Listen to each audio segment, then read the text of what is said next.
నమస్తే, welcome to face to face. నేను మీ బ్రహ్మనాయుడు. ప్రస్తుతం అంతా ఉన్నారు జనసేన పార్టీ కృష్ణా జిల్లా నాయకులు బాడెత శంకర్ గారు ఉన్నారు. బాడెత శంకర్ గారితో మాట్లాడదాం. నమస్తే బాడెత శంకర్ గారు. నమస్తే అండి. బాగున్నారా? బాగున్నా సార్. ముందుగా పిలిచిన వెంటనే మా FTF కార్యక్రమానికి వచ్చినందుకు నా తరపు నుంచి, మా ఛానల్ యాజమాన్యం తరపు నుంచి మా హృదయపూర్వకమైనటువంటి ధన్యవాదాలు. మీకు కూడా. సో మొత్తానికి బాడెత శంకర్ అనే పేరు ఎలక్షన్స్కి 3 నెలల ముందు నుంచి బాగా వినపడతా ఉంది. కారణం జనసేన పార్టీలో చేరిక తర్వాత గతంలో వంగవీటి మోహన రంగా గారికి సంబంధించినటువంటి అనుచరుల్లో ఒకరైనటువంటి అభిమాని అనుచరుడు ఒకరైనటువంటి బాడెత శంకర్ గారు. సో ప్రస్తుతం జనసేన నాయకుడిగా బాగానే చాలామంది అవుతున్నారు విజయవాడలో. అవునండి. ఎప్పుడు జాయిన్ అయ్యారు అసలు పార్టీలో? నేను జనవరి 3వ తారీఖున పవన్ కళ్యాణ్ గారి ఆదేశాల మేరకు జనసేనలో బేషరతుగా జాయిన్ అయ్యా. ఈ విజయవాడ నగరంలో జనసేన పార్టీ కోసం కష్టపడడం కోసం, జనసేనని ఒక స్థాయిలో చూడాలనే ఉద్దేశంతో నేను జనసేనలో జాయిన్ అవ్వడం జరిగింది. దానికి గాను కళ్యాణ్ గారు ఎంతో గౌరవంగా నాతో ఒక 40 నిమిషాలు మాట్లాడారు. జాయిన్కి ముందు నేను నీకున్నాను అని నాకు పెద్ద భరోసా ఇచ్చారు. ఆ భరోసా మీదే నేను జనసేనలో ఇంత యాక్టివ్గా తిరుగుతున్నా. అంటే శంకర్ గారు ఎవరి ద్వారా మీరు జనసేనలో జాయిన్ అయ్యారు? మధ్యవర్తిత్వం ఎవరిది? ఏం లేదు, మా పెద్దలు కాంగ్రెస్ లీడరు మనోహర్ గారు, నాదెండ్ల మనోహర్ గారి ద్వారా, ఓకే, వారి ఆదేశాల మేరకు కళ్యాణ్ గారు పిలిచి నాతో మాట్లాడి జాయిన్ చేసుకున్నారు. ఆ రోజు నుంచి ఈ రోజు వరకు కూడా జనసేన కోసం, జనసేన విజయం కోసం అహర్నిశలు కృషి చేస్తున్నాం. సో నాదెండ్ల మనోహర్ గారితో ఎప్పటి నుంచి పరిచయం మీకు? మాకు కాంగ్రెస్లోంచి ఎప్పటి నుంచి ఆయన స్పీకర్గా ఉన్న కాడి నుంచి మాకు పరిచయం బాగా. సో మీరు కాంగ్రెస్ పార్టీలో నగరాధ్యక్షులుగా పనిచేసినట్టున్నారు. అవును. ఏమన్నా కంటెస్ట్ చేశారా స్థానిక సంస్థల్లో? లేదు లేదు, చేయలే. మా రిలేటివ్స్ అందరూ చేశారు కానీ మాకు అవకాశం రాలే. మాకు అక్కడ ఎస్సీ రిజర్వ్ కావడం, కార్పొరేషన్లో కమ్యూనిస్టులతో పొత్తులో పోవడం, ఓకే, ఇట్లాంటివి జరిగేటప్పటికి చేయడానికి కుదరలే అక్కడ. మీ వయసు ఎంత అండి శంకర్ గారు? నాకు 58 అండి. 59లోకి వస్తా మార్చి. దగ్గర దగ్గర 60 దరిదాపుల. సో రంగా గారిని దగ్గర నుంచి చూశారు. ఆయన కుర్రోళ్ళలో మీరు కూడా ఒకరు అనుకోవచ్చా? ఆయన అనుచరుని, ఓకే, ఫాలోవర్ని కాదు, అనుచరుని. ఓకే. నేను ఆయనతో జర్నీ చేశా. ఆ అదృష్టం నాకు దక్కిందని నేను చాలా గర్వపడతా. సో అప్పుడు ఆయన ఎమ్మెల్యేగా ఉన్న సమయంలో మీరు కూడా ఆయనతో పాటు ట్రావెల్ చేశారు? చేశాను. విజయవాడ తూర్పు నియోజకవర్గం తూర్పు నుంచి. అవును. అప్పుడు రెండు కాన్సెన్స్లే, తూర్పు పశ్చిమ. సో కానీ అంత వాతావరణం విజయవాడలో వంగవీటి మోహన్ రంగా గారు అంత పెద్ద బలమైన ప్లాట్ఫారం వేస్తే మరి ఇప్పుడు ఎందుకని ఆయనకు సంబంధించినటువంటి ఆయన వారసులు కానీ, ఆయన కుటుంబ సభ్యులు కానీ ఎవరు కూడా ఆ ప్లాట్ఫారం మీద నిలబడలేకపోయారు? అంటే అక్కడ అవినీతి రాజ్యం వెళ్ళినప్పుడు రంగారు ఫ్యామిలీ నుంచి అవినీతి చేయనోళ్ళు వాళ్ళు. అందుకని వాళ్ళ ముందు వీరు తట్టుకోలేకపోయో, లేకపోతే ఫైనాన్షియల్గా కానీ అవినీతి రాజ్యం వెళ్ళినప్పుడు కొంతకాలం స్తబ్దతగానే ఉంటుంది. అందుకని వీటిలన్నిటికీ పరిష్కారం ప్రజారాజ్యం వచ్చింది. ప్రజారాజ్యం వచ్చింది కానీ ఒక్క 2 years ఆగితే మిగతా అన్నీ క్లోజ్ అయిపోయాయి. కానీ ఆ విజయవాడలో ప్రజారాజ్యాన్ని 3 సార్లు గెలిచాం మేము. రాధా గారు 800 ఓట్లతో ఓడిపోయారు కదా వంగవీటి రాధా గారు. అది రాజశేఖర్ రెడ్డి గారు కుట్ర. అవునా? ఎట్లా? సేమ్ ఇప్పుడు మాది రైలు ఇంజిన్ గుర్తు. అవును. వీళ్ళు తీసుకొచ్చి రోలర్లు పెట్టారు అక్కడ. రోడ్ రోలర్లు కూడా సేమ్ గుర్తులాగా ఉంటుంది. ఓకే, ప్రింటింగ్లో అలాగే ఉంటుంది. తెలిసి తెలియని వాళ్ళు దాని మీద వేసేస్తారు. ఒక వార్డులో మాకు 2500 ఓట్లు పోయినాయి. ఓకే, ఒకే వార్డులో. ఎవరికి పోయినాయి ఆ ఓట్లు? రోలర్కి పడిపోయినాయి. ఐడెంటిఫై చేసుకున్నారా మీరు? చేసుకున్నాం. అలా చిరంజీవి గారి మీద కూడా అదే ఇది. అక్కడ ఆయన పాలకొండలో పోటీ చేసినప్పుడు కూడా ఓకే. సేమ్ ఇలాగ ఎవరెవరైతే పెద్దవాళ్ళు ఉన్నారో ఈ కాపు సామాజిక వర్గానికి సంబంధించిన వీళ్ళు ఇప్పుడు కానీ గెలిస్తే ప్రజారాజ్యంలో అనే దాని మీద పెద్ద కుట్ర జరిగింది ఆయన మీద. సో పాపం వంగవీటి రాధా గారి ఓడిపోయారు. ఓటమికి అదే కారణం. అదే కారణం, ఇంకేం కాదు. అవతల క్యాండిడేట్ ఎవరండి?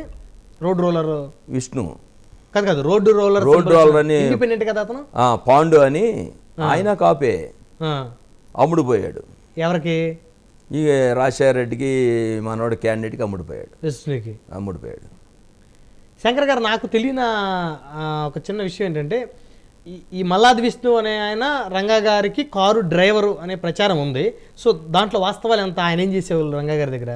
కారు డ్రైవర్ అంటే కాదు కానీ స్టూడెంట్ ఆర్గనైజేషన్ నుంచి వచ్చి అక్కడే ఉండేవాడు డాబా దగ్గర. యూఏ ఆర్గనైజేషన్లో తిరిగి ఇప్పుడు రంగారి దగ్గరికి ఎవరైనా వెళ్తే ముందు డ్రైవింగ్ నేర్పించేవాళ్ళు. ముందు డ్రైవింగ్ నేర్చుకోండి అనేవాళ్ళు. ఎందుకని? దేనికైనా మంచిదని డ్రైవింగ్ నేర్పించేవాళ్ళు. ఓకే.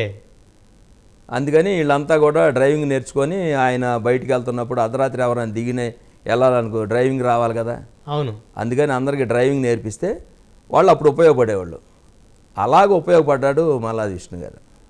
సో రంగా గారికి ఉన్నటువంటి వందలాది మంది ఆయన దగ్గర ఉండేటువంటి కుర్రోళ్ళలో మల్లాది విష్ణు కూడా ఒకరు అంతే. అంతేగాని ఆయనేమి అప్పట్లో ఏం కాదు. ఆయన ఒక ఫాలోవరే. బోండావమ్మ గారు వాళ్ళ ఫ్యామిలీ అంతా ఫాలోవర్సే. వీళ్ళంతా ఆయనకు అనుచరులు, ఆయన మొత్తం శిష్యులు, అంతా అనుచరులే. పొద్దున్న వెళ్ళి ఆయన పలకరిస్తే కానీ మేము బయటికి వెళ్ళేవాళ్ళం కాదు, ఆయన చూసుకొని బయటికి వెళ్ళడమే. సో అలాంటి అనుచరులు బెజవాడకి ఒక్కొక్కరు 2 సార్లు ఎమ్మెల్యేలు అయిపోయారు. మల్లాది విష్ణు గారు 2 సార్లు అయిపోయారు, బొండవమ్మ గారు ఇప్పుడు 2 సార్లు అయిపోయారు. అవును. కానీ రంగా గారి అబ్బాయి మాత్రం ఒక్కసారి మాత్రం ఎమ్మెల్యేగా పనిచేశారు. అదే దురదృష్టం అంటున్నానుగా. విజయవాడకి అదో పెద్ద దురదృష్టకారం. ఇప్పుడు శంకర్ గారు మీ మీద కొన్ని ఆరోపణలు ఉన్నాయి. దేవినేని నెహ్రూ గారికి స్పాట్ పెట్టినటువంటి వ్యక్తుల్లో బాడిత శంకర్ కూడా ఒకరు అని. ఎంతమంది కలిసి పెట్టారు ఆయనకు ఆ రోజు? అలాంటిది ఏం లేదు. మా మీదే ఆయన దాడి చేయించారు. అప్పుడు రంగా గారు బతుకున్నారా? రంగా గారు లేరు, చనిపోయిన తర్వాత. ఇవన్నీ ఆయన చనిపోయిన తర్వాతే. 93లో 92లో నా మీద బాంబు దాడికి చేయిపోయాడు. ఎక్కడ? మా ఏరియాలో కిరాయి ఆర్టిస్టులను ఇచ్చి. అంటే మీ ఏరియా ఎక్కడ? కృష్ణలంక? వన్ టౌన్ చిట్టినగర్లో. ఓకే. బాంబు దాడికి చేయించమని కిరాయి మాట్లాడుకొని పంపిస్తే మా వాళ్ళు ఐడెంటిఫై చేసి వాళ్ళని పట్టుకున్నారు. అంటే అప్పుల్లో మాకేంటంటే ఏదైనా కారు వచ్చినా స్కూటర్లు వచ్చినా వెళ్తుంటేనే చెప్పేస్తాం ఈ బండి ఎవరిదని, ఈ కారు ఎవరిదని. అంత రైవలరీ ఉండేది. అంత ఉండేది. బందర్ రోడ్డు, ఏలూరు రోడ్డు ఏదైనా కారు వెళ్ళినా సరే ఎవరైనా గుర్తుపట్టేస్తారు. అలా మా ఏరియాలోకి వచ్చి రెక్కీ చేస్తున్నప్పుడు మాకు దొరికిపోయారు. ఏం చేశారు వాళ్ళు? మీరు పోలీస్ కప్ చెప్పాము. మీరేం చేయలేదా? మేమేం చేయలే. పోలీస్ కప్ చెప్తే పోలీస్ కేసు పెట్టినప్పుడు ఇదంతా ఎక్కడి నుంచి జరిగిందంటే అప్పుడు తెలుగుదేశం అధికారంలో ఉండి దేవినేని నెహ్రూ, దేవినేని బాజీ కిరాయి ఇచ్చి నా మీద అటెంప్ట్ చేయించబోయారు. అదృష్ట శాతం బతికేమంతే. ఎన్నిసార్లు జరిగింది మీ మీద? నా మీద 2 టైమ్స్ జరిగింది. దాంట్లో ప్రధాన కారకులు బ్యాక్ ఎండ్ దేవినేని నెహ్రూ గారు. వాళ్ళే. ఓకే. బెజవాడలో చాలామంది చనిపోవడానికి కారణం కూడా దేవినేని నెహ్రూయే. మరి ఇటు వంగవీటి వర్గం కారణం కదా? వంగవీటి మా వాళ్ళే చనిపోయిందంతా. మీరు వాళ్ళని చంపలేదా మీ వర్గం? మేమేమి అసలు ఎవరినైనా టచ్ చేయలే. రంగారు చనిపోయిన తర్వాత, రత్నకుమారి గారు ఎమ్మెల్యే గారు అయిన తర్వాత మేము ఎవరిని కూడా ఏమి టచ్ చేయలే. మా మీద కాకపోతే మర్డర్ కేసులు కూడా పెట్టేశారు. అప్పుడు ఎక్కడ చనిపోయినా, తెలుగుదేశంలో ఎవరైనా చనిపోయినా సరే, లేకపోతే తెలుగుదేశాన్ని వాడుకున్నాడు దేవినేని నెహ్రూ. ఓకే. అదొక దీనిలో ఆయన వాడేసుకున్నాడు. కులాన్ని అడ్డు పెట్టుకొని తెలుగుదేశాన్ని వాడుకున్నాడు. కానీ శంకర్ గారు, వంగవీటి మోహన్ రంగా గారి అనుచరులు దాదాపు మెజారిటీ అందరూ కూడా ఈ రోజుకి కూడా ఆర్థికంగా ఇబ్బందులు పడుతున్న పరిస్థితే ఉంది. కానీ ఎక్కడ కూడా ఎవరో కూడా ఆర్థికంగా సెటిల్ అయిన పరిస్థితి లేదు కదా? లేదండి, అస్సలు లేదు. కానీ అవతల వర్గం సంబంధించిన వారి అనుచరులు, వారి శిష్యులు అందరూ కూడా ఆర్థికంగా 100 కోట్లు పడగలేదు. బాగా 100 కోట్లు. హైదరాబాద్లో సెటిల్ అయిన వాళ్ళు 100 మంది ఉన్నారు. చాలామంది ఉన్నారు. అలాగా మనం చెప్పకూడదు కూడా. సో రంగా గారు బతుకుంటే మీరందరూ కూడా బాగా వెల్ సెటిల్ అయిపోయారు. అందరూ ముందు రాజకీయంగానో వ్యాపారంగానో వెల్ సెటిల్ అయ్యేవాళ్ళం. కానీ శంకర్ గారు ఎందుకు రాధా గారు మీ అందరూ వదిలేశారు? ఆయనతో ఎందుకు మీరు ట్రావెల్ అవ్వట్లేదు? నేనైతే ట్రావెల్ అవుతానే ఉంటా. ఉమ్, నేను రోజు ట్రావెల్ అవుతుంటా, రోజు మాట్లాడుతూనే ఉంటా. ఉమ్, ఆ కుర్రోడు కొద్దిగా నిదానం చూసి ఆలోచిస్తే, ఎవరినైనా కొట్టాలన్నా సరే, ఎవరినైనా పిలిచి మందలించాలన్నా సరే చాలాసేపు ఆలోచిస్తారు. సో విజయవాడలో ఫ్యాక్షన్ తగాదాలుకి చెక్ పడటానికి, విజయవాడ ఈరోజు ప్రశాంతంగా ఉండటానికి కారణం వంగవీటి మోహన రంగా గారి అబ్బాయి మాజీ ఎమ్మెల్యే వంగవీటి రాధాకృష్ణ గారు. ఒప్పుకుంటారా? అది 100% కరెక్టే. సో తను ఎంతమంది అసమర్థుడు అనుకున్నా, లేకపోతే తను రాజకీయాలకు పనికిరాడు అనుకున్నా, తండ్రి వారసత్వం తనలో లేదని ఎంతమంది విమర్శించినా, తండ్రి స్థాయిలో పోరాటం చేయట్లేదని చెప్పేసి ఎంతమంది సూటిపోడి మాట్లాడినా, మళ్ళీ ఫ్యాక్షన్ తగాదాలు చెలరేగకూడదు, ఎవరో కూడా తనలాగా తండ్రి పోయి అనాథలు అవ్వకూడదు అని చెప్పేసి వంగవీటి రాధా గారు తీసుకున్న నిర్ణయం ఆయన రాజకీయ జీవితాన్ని క్లోజ్ చేసినప్పటికీ కూడా బెజవాడలో ఎంతోమందికి ప్రాణభిక్ష పెట్టింది అని అనుకోవచ్చా? ఖచ్చితంగా అనుకోవచ్చు. ఎందుకంటే ఈ గొడవలకు ఆయన ప్రోత్సహించడు అసలు. ఏ గొడవకు మనం వెళ్ళి చెప్పినా సరే, ఊరుకోండి, అట్లాంటి గొడవలు వద్దు, మనకి బెజవాడ ప్రశాంతంగా ఉంది, అందరూ కూడా తల్లిదండ్రులు చాలా సంతోషంగా ఉన్నారు. నాకు తెలిసిన మట్టికి అటు ఆర్గనైజేషన్ కానీ ఇటు ఆర్గనైజేషన్లో ఏ తల్లిదండ్రులు, చాలామంది తల్లిదండ్రులు పిల్లలను కోల్పోయిన వాళ్ళు చాలామంది ఉన్నారు. 21, 22 ఏళ్ళకి అవును, అక్కడ ఆ బ్యాచ్ ఈ బ్యాచ్లు కోల్పోయిన వాళ్ళు చాలామంది ఉన్నారు. ఈ కుర్రోడు చూడకపోయినా తెలుసుకొని ఆ నిర్ణయం చేసుకున్నారు. మనం ఈ ఫ్యాక్షన్లు కానీ ఇటువంటి ఏం వద్దనుకొని అప్పటి నుంచి అదే నిర్ణయం, ఎమ్మెల్యే అయిన కాడి నుంచి కూడా అదే నిర్ణయం. కానీ ఆయన మీద అంతకుముందు రెక్కి నిర్వహించారు అనేటువంటి ఆరోపణలు కూడా వచ్చినాయి. అంత పరిస్థితి ఉందా? ఎందుకంటే రంగా గారు అబ్బాయి మీద దాడి చేయాలని ఆలోచన, సౌమ్యుడిగా ఉన్నటువంటి ఆయన మీద దాడి చేయాలని ఆలోచన, ఆయన హతమార్చాలని ఆలోచన ఉన్నటువంటి వ్యక్తులు ఇంకా ఉన్నారు బెజవాడలో? నేనైతే దానికి పూర్తిగా వ్యతిరేకిస్తాను. అంత సీన్ ఉండదంటారు? అసలు ఆ సందుకెళ్ళే సీనే ఉండదు ఎవరికి. మరి అది ఎందుకు వచ్చిందో ఏంటో కానీ నాకైతే తెలియదు. కానీ అంత సీన్ గల వాళ్ళు కూడా కాదు. ఇప్పుడు అలాంటి వాతావరణం జరుగుతుంది అని మీకు తెలిస్తే మీరు ఎలా రియాక్ట్ అవుతారు? అసలు వెళ్ళలేరండి వాళ్ళు. వెళ్ళలేనప్పుడు మనం ఏం చేస్తాం సార్, ఆ సరిసర ప్రాంతాలకు కూడా రాలేరు.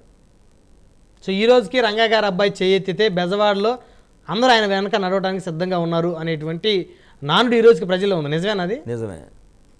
ఆ కుర్రోడు అందరిని పిలిస్తే అందరూ వెళ్తారు, ఇబ్బంది లేదు అసలు. కానీ ఆయన పిల్లవాడు ఎవరు? సరే, ఇప్పుడు కాట్రగడ్డ ఆయన పేరు నాకు గుర్తు రావట్లేదు, ఆయన హత్య వెనక వంగవీటి సంతన్ గారు ఉన్నారు అనే ప్రచారం ఒకటి ఉంది. దాంట్లో ఎంతవరకు వాస్తవం?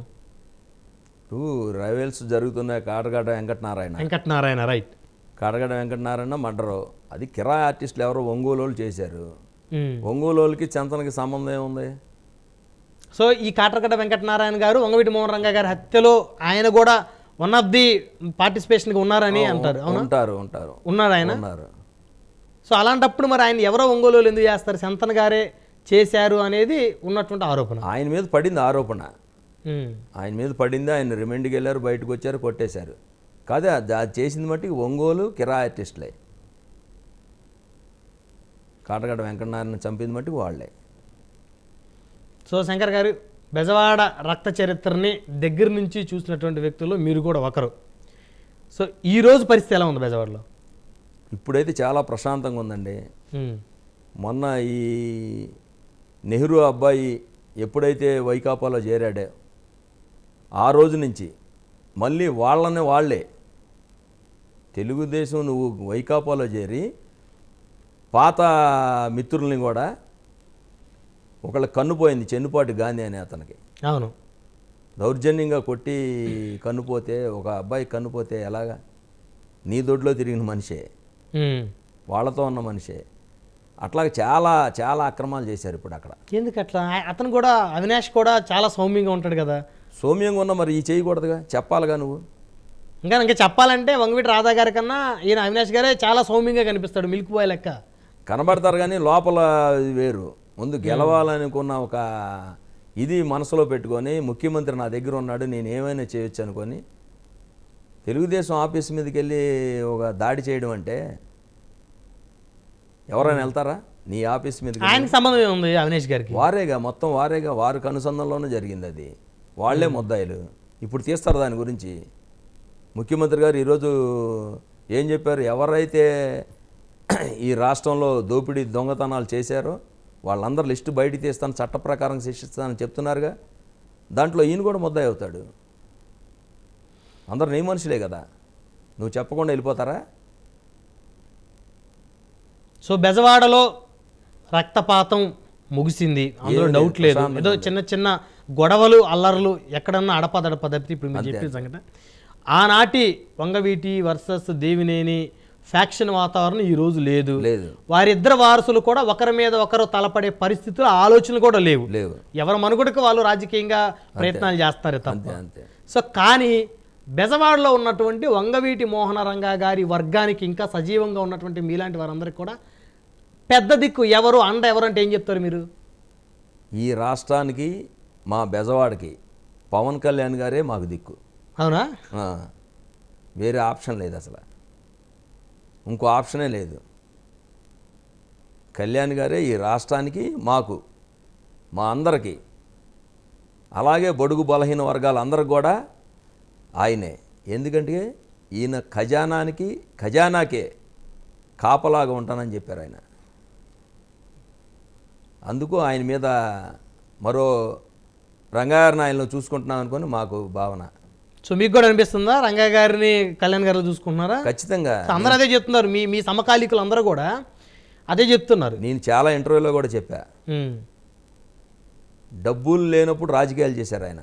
₹1 లేదు ఆయన దగ్గర. అవును, డబ్బు ఉంటే వేరేగా ఉండేది రాజకీయం. ₹1 లేకుండా రాజకీయాలు నడిపిన వ్యక్తి వంగవీటి మోహన్ రంగ గారు. అంత పెద్ద ఎన్టీ రామారావు గారి వేవ్లో కూడా ఎమ్మెల్యేగా గెలిచి అసెంబ్లీకి వెళ్ళారు. అంతే. సో ఇప్పుడు పవన్ కళ్యాణ్ గారు కూడా డబ్బులు లేకుండా రాజకీయం చేస్తున్నారు. అదే డబ్బులు లేకుండా రాజకీయం చేస్తున్నారు ఈయన. కాకపోతే ఈయన దగ్గర కొద్దిగా ఆర్ట్ ఉంది కాబట్టి నటించి ఆ డబ్బులు తీసుకొచ్చి పార్టీని నడపడము, అవును, పేదలకు ఇవ్వడము, ఇట్లాంటి చేస్తున్నప్పుడు ఎవరైనా సరే ఏ కులమైనా కానీ ఆయనకు మద్దతు ఇవ్వాల్సిందే. అందుకే మేము బేషరతుగా జనసేనలో జాయిన్ అయ్యాం. అందరూ మా విజయవాడలో ఉన్న రంగా గారు అనుచరులు అందరూ కూడా జనసేనలోనే ఉన్నాం. సో ఇప్పుడు విజయవాడలో దుర్గగుడి చైర్మన్ పదవికి బాడిత శంకర్ పేరు వినపడతా ఉంది. సో ఆయన పేరు అనౌన్స్ చేయబోతా ఉన్నారు, ఆయన కూడా సముఖంగా ఉన్నారని. నిజమేనా? ఎప్పుడవబోతా ఉన్నారు దుర్గగుడి చైర్మన్? నేనైతే దుర్గగుడి చైర్మన్ కాదు, ఏ పదవిలో అడగలేదు, అడగను కూడా. ఇది పబ్లిక్లోంచి వచ్చిన అభిప్రాయం. నాగబాబు గారు టీటీడీ చైర్మన్ అని, దుర్గగుడికి వచ్చి శంకర్ గారు చైర్మన్ అని. అది పబ్లిక్లోంచి ఎలా వచ్చిందో కూడా మాకు తెలియదు. అది అంతా పవన్ కళ్యాణ్ గారు ఎవరిని ఎక్కడ పెట్టాలో పెడతారు. కానీ బెజవాడలో మట్టికి పవర్ పాలిటిక్స్ ఉండాల్సిందే.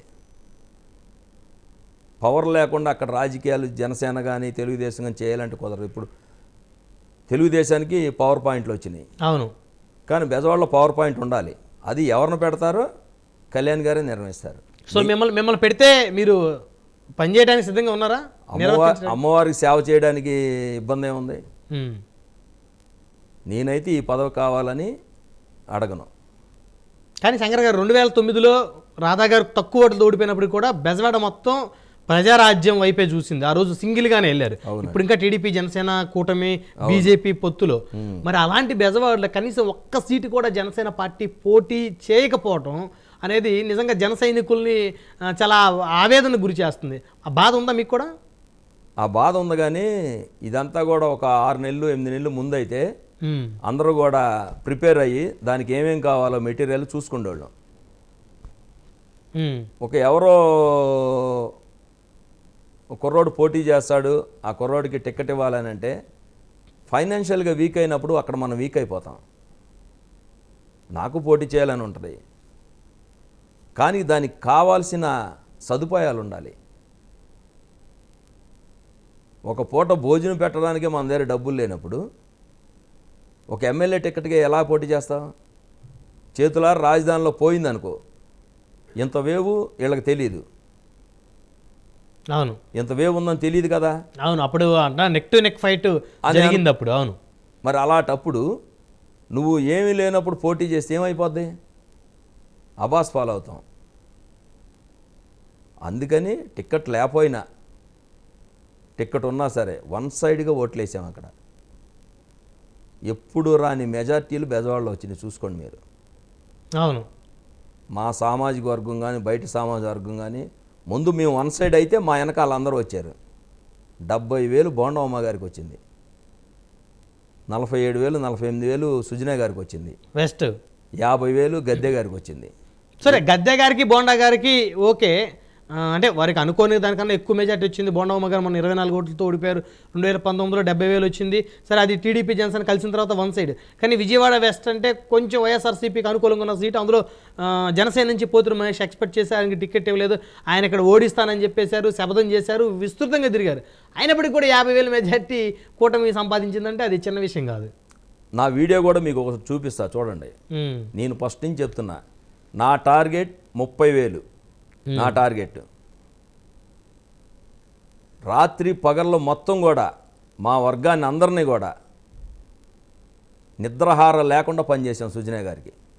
జనసేన ఓకే, ఒక్క రూపాయి తీసుకోకుండా సుజనా గారి దగ్గర నుంచి ఏ ఖర్చులు కూడా తీసుకోకుండా పనిచేసిన వ్యక్తి నేను ఒక్కడినే. నాకు డౌట్ శంకర్ గారు, పోతిన మహేష్ గారు ఎప్పుడైతే జనసేనకి రాజీనామా చేసి జనసేన మీద ఎదురు దాడి, మాటల దాడి మొదలుపెట్టారో అప్పుడు మీరు పార్టీలో జాయిన్ అయ్యారు. అంటే పోతిన మహేష్ గారి ప్లేస్ని రీప్లేస్ చేయడం కోసం వాడి శంకర్ గారిని జనసేనకు తీసుకొని వచ్చారు అని అనుకోవచ్చా? అలాగేం లేదు. చేసినప్పుడు కూడా ఎవరికి ఇచ్చినా మేము పని చేస్తాం అనుకొని కళ్యాణ్ గారికి చెప్పాం, నాగబాబు గారికి చెప్పాం, మనోహర్ గారికి చెప్పాం. ఎవరికి సీట్ ఇచ్చినా ఖచ్చితంగా దాన్ని గెలిపిస్తాం అనే దాని మీద జాయిన్ అయ్యాం. కానీ వాళ్ళ కోసం మనం పార్టీలో జాయిన్ అవ్వం, వాళ్ళని బయటికి వెళ్ళిపోవడం కోసం జాయిన్ అవ్వదు, అట్లాంటిది ఏం లేదండి. అంటే పోతిన మహేష్ గారు వెళ్ళినప్పుడు కనీసం జనసేన ఓట్లు 1,000 ఓట్లు కూడా తీసుకెళ్ళలేకపోయాడు ఆయన. వాళ్ళ వార్డులో 2 సార్లు కార్పొరేటర్గా గెలిపించుకోలేని వ్యక్తి 1000 ఓట్లు ఎలా తీసుకెళ్తాడు అనుకుంటారు? ఒక వార్డులో 250 ఓట్లు కూడా వచ్చినాయి కార్పొరేషన్లో పోటీ చేస్తే. ఓకే, నీకు బెజవాడ నగరంలో జనసేనకి 10-15 సీట్లు కార్పొరేషన్ గెలుచుకోవచ్చు, అంత స్ట్రెంత్ ఉంది. సమన్వయం చేసేవాడిని పెట్టలేదు నువ్వు. అవును, ఎవరెవరినో తీసుకొచ్చి ఎవరెవరికో అమ్మేశారా సీట్లు? ఖచ్చితంగా ఎల్లంపల్లి సీనికి, కేసినేని నానికి. అప్పుడే పోతిన మహేష్ గారు వీళ్ళిద్దరితోటి లాలుచి ఉంది. 2019లోనే ఒకటి గ్లాస్ గుర్తుకి ఒకటి సైకిల్ గుర్తుకి ఏమని చెప్పిన వ్యక్తి పోతిన మహేష్. అంటే సైకిల్ గుర్తు కంటే ఎంపీ అంటే అప్పుడే కేసీఆర్ గారు అప్పుడే ఆరోపణలు చేస్తారా, ఆధారాలు ఉన్నాయా? నీకు జనసేనని అప్పుడు నేను జనసేనలో లేను. అవును, మాకు డైరెక్ట్గా చెప్పిన వ్యక్తుల్లో ఆయన ఒకడు. ఎవరు? కేసినేని నాని. మీతో చెప్పారా? నాతో కూడా అన్నారు. ఏమని? ఏమండి ఒకటేమో అంటే మేము గ్లాస్ అభిమానులు అప్పుడు కూడా, అదే పార్టీలో లేకపోయినప్పటికీ కూడా మా కుటుంబాలన్నీ కూడా గ్లాసే. పార్లమెంట్కి మాకేయండి, ఆయన గెలవడు కదా అన్నాడు. పోతిన మహేష్ కూడా చెప్తున్నాడు మాకే. ఏమనిపించింది అప్పుడు? అరే ఇదేంటయ్యా అని అంటే, లేదు సార్ మాకు కొద్దిగా అండర్స్టాండింగ్ ఉంది అన్నాడు. అప్పుడు కార్యకర్తలందరినీ కూడా చాలామంది నేను ఎంక్వైరీ చేస్తే, అవునన్న బూతుల దగ్గర కూడా చెప్తున్నాడు ఆయన, ఒకటి అటెండ్ అని. వెళ్ళేటప్పుడు కూడా చెప్తున్నాడు, పర్యటనకి వెళ్ళినప్పుడు కూడా చెప్పాడు ఇదే మాట అని అన్నప్పుడు, మరి ఇలాంటి వాళ్ళు పార్టీ ఉంటే పార్టీ ఎలా బలపడుద్ది అనేది నేను అప్పుడే బాధపడ్డా. సో అందుకనే అంత ప్రజారాజ్యం, అంత వేవ్ ఉన్నటువంటి బెజవాడ, అటు రంగగారి అభిమానులు ఉన్నారు, మెగా ఫ్యామిలీ అభిమానులు ఉన్నారు, అన్ని వర్గాలకు మద్దతు ఉంది మెగా కుటుంబానికి. అయినా ఒక్క కార్పొరేట్ సీట్ గెలవలేదు అంటే ఇప్పుడు ఈయన ఆ రోజు ఆ నగర అధ్యక్షుడిగా ఉండటం వల్లే అనుకోవాలి. అంతే, సరైన క్యాండిడేట్కి ఒక్కళ్ళకి ఇవ్వలేదండి మ్యాండేట్లు. ఎల్లంపల్లి సీన్ చెప్పాడు పలానా వాళ్ళకి ఇచ్చేసేయి అంటే. ఇప్పుడు కార్పొరేటర్కి వెళ్తా అంటే ఆ ఏరియాలో కాస్తా కోస్తా బలం ఉండాలి, ప్రజా సమస్యల మీద తిరగాలి, ఎవరైనా ఆయన పేరు పెట్టి పిలవాలి క్యాండిడేట్ వాడిని. అయ్యేం లేదు, ఎవరో వస్తున్నారు పోటీ చేస్తున్నారు. జనసేన పవన్ కళ్యాణ్ మీద అభిమానంగా ఉన్న ఆ ఓట్లైన బండి మా గ్లాస్ ఎక్కడని ఎత్తుక్కొని ఎవరికి వాళ్ళు అభిమానులు స్వచ్ఛందంగా వేసుకున్నారు. వేసిన వాళ్ళే తప్పితే ఏం చెప్పి ఈయన ఎవరిని మోటివేట్ చేసింది లేదు, ఏమీ లేదు. ఒక టికెట్ ఇచ్చి వాళ్ళని వదిలేయడమే. ఆ టికెట్ కూడా ఫ్రీగానే ఇచ్చారా లేదా ఏదో వాళ్ళతో ఒప్పందం అయ్యారు కదా. అలాగే అమ్మిన టికెట్లు కూడా ఉన్నాయి, కార్పొరేట్ టికెట్లు, కార్పొరేషన్ టికెట్లు. బెజవాళ్ళు అమ్మినవి కూడా ఉన్నాయి. ఎన్ని అమ్ముంటారు సార్ సుమారు? ఓ 10 దాకా అమ్మారు. ఒక ఏరియాలో వాడిని ఓడించాలంటే ఈడికి ఇవ్వండి, మేము ఇస్తాం డబ్బులు. ఓకే. మరి ఇంత ఘోరం జరిగింది బెజవాడలో. ఆయన ఇష్టారాజ్యం అయిపోయింది, పొద్దున మనిషి గారు ఇష్టారాజ్యమే. అసలు చెప్పేవాళ్ళు లేరుగా ఆయనకి. నగర అధ్యక్షుడు, అధికార ప్రతినిధి, ఇన్ఛార్జి అంటే ఆయన ఇష్టం వచ్చినట్టు చేశాడు. అందుకే తగిన గుణపాఠం ఎన్నికల్లో జరిగింది. జాలి లేదా ఆయన మీద మీకేమి? ఆయన మీద జాలి ఏంటి? అసలు అట్లాంటి వాళ్ళు రాజకీయాల్లోకి రాకూడదు. రాజకీయాల్లోకి వస్తే చాలా నిబద్ధతగా ఉండాలి. ఆ నిబద్ధత ఇప్పుడు అమ్ముడుపోయావు డబ్బులకి. 1 కోటో 2 కోట్లు 5 కోట్లు తీసుకున్నావు. అది ఆరోపణ కదా ఇది. పాపం ఆయన తీసుకున్న మీ దగ్గర ఆధారం ఉందా సార్? ఆరోపణ ఎందుకు అవుద్దండి? కార్యకర్తలనే నువ్వు మోసం చేసినాడు ఆయన దగ్గర తీసుకోలేదంటే ఎలాగా? తీసుకోకుండా పనిచేస్తావా? ఏమో చేశారేమో, దానికి కావాలంటే సాక్ష్యాలు కూడా ఇప్పిస్తా. ఓకే. అన్నీ లేకుండా ఊరికినే మాట్లాడకూడదుగా. అవును. ఆయన పచ్చి నిజం అమ్ముడిపోయాడు. 2019 నుంచి 24 వరకు అలా దాంట్లోనే ఉన్నాడు, కోవట్లాగే. సో అందుకనే కళ్యాణ్ గారు తెలుసుకొని టికెట్ ఆపారంటారా? అసలు ఆయన దగ్గర విషయం లేనప్పుడు టికెట్ ఏమి ఇస్తాడు? వారి దగ్గర కూడా మన సర్వేలు అన్నీ ఉంటాయి కదా, ఈయన పరిస్థితి ఏంటని. అవును, ఖచ్చితంగా. అందులో 2019లో ట్రయల్ ఎలక్షన్ వేశాడు, 24 వెరీ సీరియస్ ఎలక్షన్. మేము ప్రజారాజ్యంలో గెలిచిన దగ్గర 22,000 ఓట్లు వచ్చినాయి అంటే ఎంత అవమానం. అవును, మళ్ళీ అవును, కరెక్ట్. గెలిచిన సీట్లో 22,000 నీకు వస్తే ఎంత అవమానం చెప్పండి. నీ సామాజిక వర్గమే నీకు ఓట్లు వేయలే, వేసిందంతా కాపులే, కళ్యాణ్ గారి అభిమానులు. మళ్ళీ వాళ్ళని తిట్టడం మొదలుపెట్టాడు. అప్పుడే తిట్టాడండి, వీళ్ళు తెలుసుకోలేకపోయారు. అప్పుడే రోజు తిట్టేవాడు, ప్రతిరోజు కాపులను కామెంట్ చేయడమే. తనకి ఏ అర్హత లేకపోయినప్పటికీ కూడా నగర అధ్యక్ష పదవి ఇచ్చి, ఇన్ఛార్జి పదవి ఇచ్చి, తన నెత్తి మీద పెట్టుకొని బెజవాడలో ఒక సామాజిక వర్గం తమ నాయకులు ఉన్నప్పటికీ కూడా తనను మోస్తే ఆయన చివరికి వారిని ఇష్టానుసారంగా మాట్లాడారు. అవును, అందుకే తగిన గుణపాఠం జరిగిందని చెప్తున్నా. అందుకనే ఇప్పుడు ఎప్పుడైతే ఆయన రాజీనామా చేశారో తర్వాత విజయవాడ పశ్చిమ నియోజకవర్గ జనసేన పార్టీ నాయకుల కార్యకర్తల ఆత్మీయ సమ్మేళనం పెట్టారు కదా మీరు? పెట్టారండి. అంటే అప్పుడు మీరు పార్టీలు జాయిన్ అయ్యారా? అప్పటికి జాయిన్ అయ్యా నేను. ఓకే ఓకే, జనవరిలోనే జాయిన్ అయ్యా నేను. ఓకే, అది ఆయన వెళ్ళిపోయిన రోజే పెట్టా. ఓకే, వెళ్ళిపోయిన రోజు ఆయన పొద్దున్నే వెళ్ళాడు, నేను మధ్యాహ్నం నుంచి మీటింగ్ పెట్టాను. సో క్యాడర్ ఎక్కడికి కూడా క్యాడర్ ఎక్కడికి వెళ్ళా, లీడర్స్ ఎక్కడికి వెళ్ళా. ఆయన నెలకే 2-3 వార్డు ప్రెసిడెంట్లు వెళ్ళారు. వాళ్ళు కూడా ఆయన సామాజిక వర్గం. ఇప్పుడు నాకు రోజు బాధపడుతుంటారు ఎలక్షన్లో నాటిలోను. వెళ్ళిపోయిన వాళ్ళని అసలు తీసుకోలే. వస్తానన్నా సరే వదిలే, ఉండండి అని తోసేసాం బయటికి. వాళ్ళు వచ్చేందుకు మళ్ళీ ఇక్కడ ఫిల్ఫిల్ చేసినప్పుడు. సో శంకర్ గారు, ఇప్పుడైతే ఓకే, మరి మీరు కూడా మీ పార్టీ కూడా బలోపేతం అవ్వాలి రాజధాని ప్రాంతంలో. అవును, ఎందుకంటే గుంటూరు టౌన్లో 2 సీట్లలో మీరు ఎక్కడా లేరు, విజయవాడలో లేరు.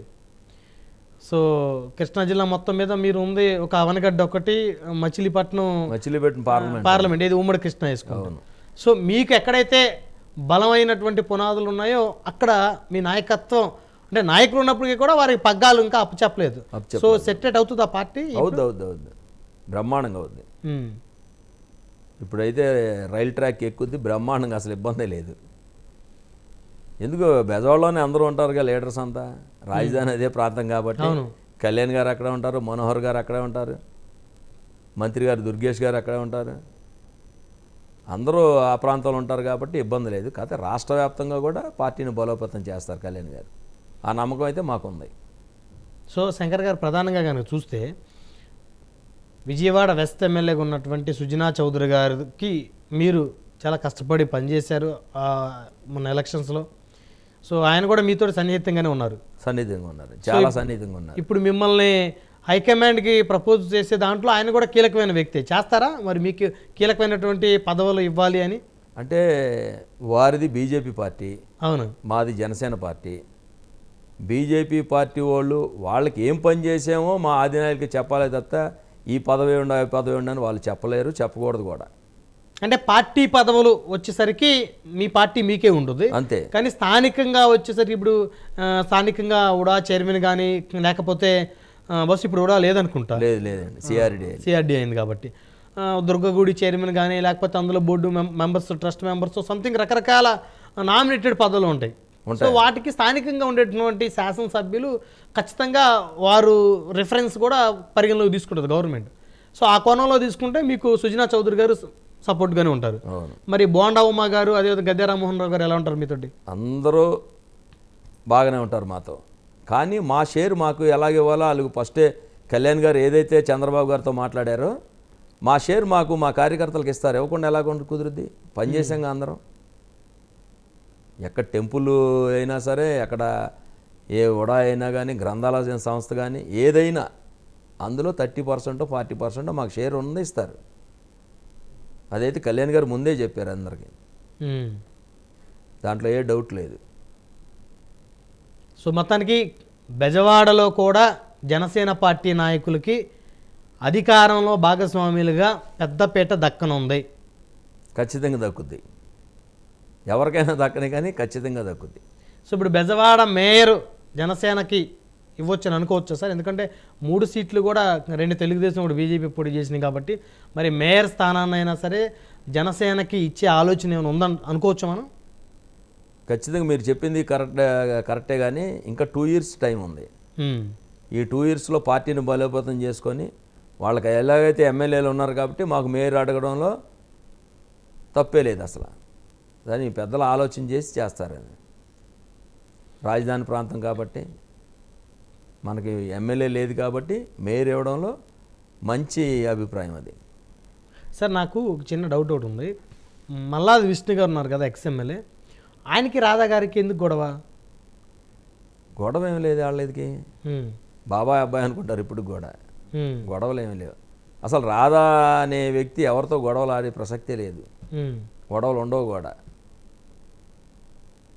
బోండా గారితో ఎవరితో లేవు,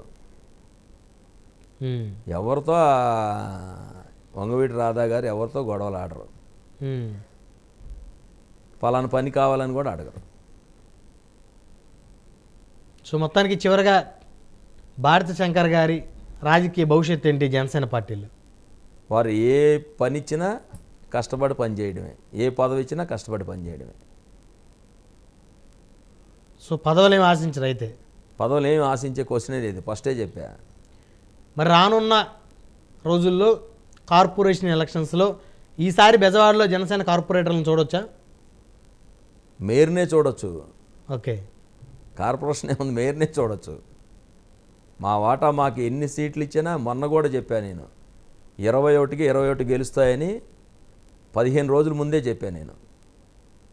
అట్లాగా బెజవాడలో ఎన్ని కార్పొరేటర్లు తీసుకుంటే అన్నీ గెలుస్తాం. ఓకే, కూటమిలో మాకు ఎంతైతే షేర్ వస్తే అన్నీ గెలుస్తాం. ధన్యవాదాలు భారతి శంకర్ గారు. ధన్యవాదాలండి.